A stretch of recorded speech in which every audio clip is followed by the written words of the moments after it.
Oke, baik, nama saya Muhammad Fauzan, NPM 07 35 19 11. Saya akan membuat tugas UTS pemrograman terstruktur. Langsung saja, soal nomor 1. Apa yang dimaksud dengan pemrograman terstruktur? Jelaskan menurut Anda. Sebutkan dan jelaskan tahapan dalam pemrograman terstruktur. Oke, di sini pemrograman terstruktur adalah suatu proses untuk mengimplementasikan urutan langkah untuk menyelesaikan suatu masalah dalam bentuk program yang berisi prosedur atau instruksi-instruksi dalam bahasa komputer yang disusun secara logis, sistematis, dan terstruktur agar mudah dimengerti, dites, dan dimodifikasi.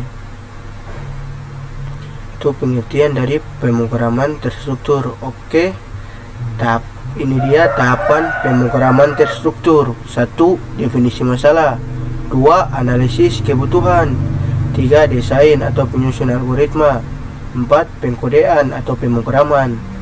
5. Testing dan debugging. 6. Pemeliharaan. 7. Dokumentasi. Oke, saya lanjut ke soal nomor 2. Jelaskan pengertian dari konsep sekuensi, konsep selection atau percabangan, dan konsep looping atau perulangan. Oke, konsep sekuensi adalah algoritma merupakan runtutan sekuensi satu atau lebih instruksi atau pernyataan statement, dan setiap pernyataan dikerjakan secara berurutan sesuai dengan urutan penulisannya. Konsep selection sini yang pertama menggunakan if atau else. Pada dasarnya kondisi if else. If adalah sebuah struktur logika pemrograman logika program yang didapat dengan cara menyambung beberapa kondisi if else menjadi sebuah kesatuan. Jika kondisi pertama tidak terpenuhi atau bernilai false, maka kode program akan lanjut ke kondisi if di bawahnya.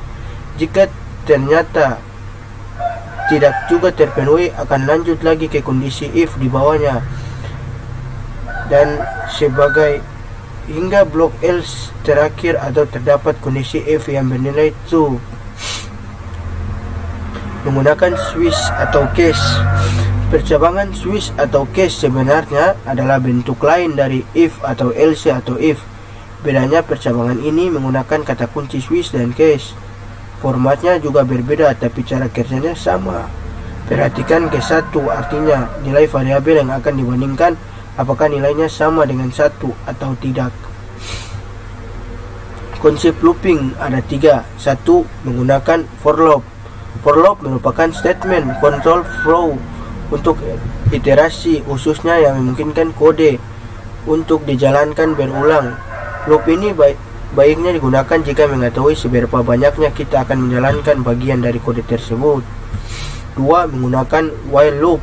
While loop normalnya digunakan untuk mengulang kode tertentu sebanyak yang tidak diketahui suatu kondisi terpenuhi. Contohnya, jika kita ingin menanyakan pada pengguna untuk angka antara 1 dan 10, kita tidak mengetahui seberapa banyak pengguna akan memasukkan angka yang lebih besar daripada 10, sehingga kita akan tetap menanyakan selagi angkanya tidak di antara 1 dan 10.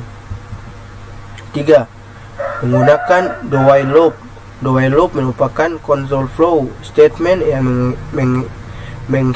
mengeksekusi kode paling tidak sekali dan kemudian secara berulang menjalankan kodenya, atau tergantung pada kondisi bolehannya untuk menjalankan kodenya di akhir. Soal ketiga, buat algoritma dalam bentuk flowchart dan terapkan ke dalam bahasa pemrograman C++. Kasusnya di bawah ini dengan menggunakan perintah percabangan lebih dari satu kondisi atau gunakan model if then else. Oke, ini bentuk flowchart. Yang pertama star, yang kedua inputan nilai permukaan air. Ini dimana input ini adalah untuk menginput nilai permukaan air. Oke, saya lanjut ke proses. Jika nilai permukaan air lebih dari 80, maka statusnya darurat. Jika air tidak lebih dari 60 dan kurang dari 79, maka statusnya siaga 1. Jika tidak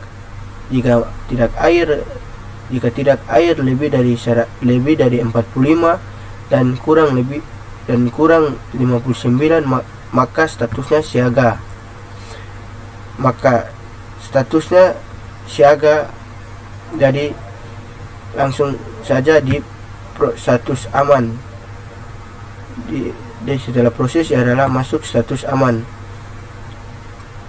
Setelah status aman adalah tampilan status atau output dari nilai permukaan air.